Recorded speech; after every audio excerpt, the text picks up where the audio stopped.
Uč se jazyky s humorem na Chytrolín TV.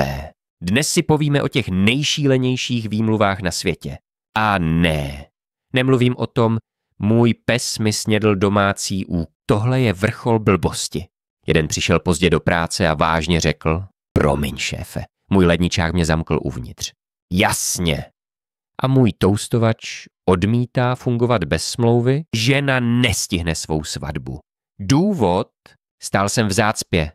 Za rodinou Hus čistá romantika. Jenže bohužel ne pro ženicha. Student vysvětluje. Nemohl jsem přijít. Můj internet měl migrénu a někde ve světě právě křičí router bolestí.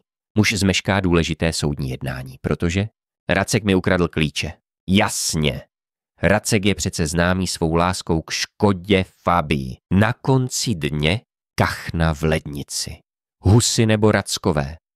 Lidská tvořivost nezná žádné hranice, když jde do tuhého. Vyhýbat se odpovědnosti. Tak lidi, příště, až přijdete pozdě, prostě to řekněte. Nemohl jsem. Moje zrcadlové já chtělo ještě pokecat, odebírej. Dej like, že jo? Pošlu ti před dveře rodinu Hus.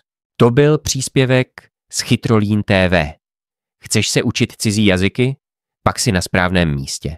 Stejné video najdeš i ve svém cílovém jazyce. Podívej se na jeden z mých vtipných kanálů.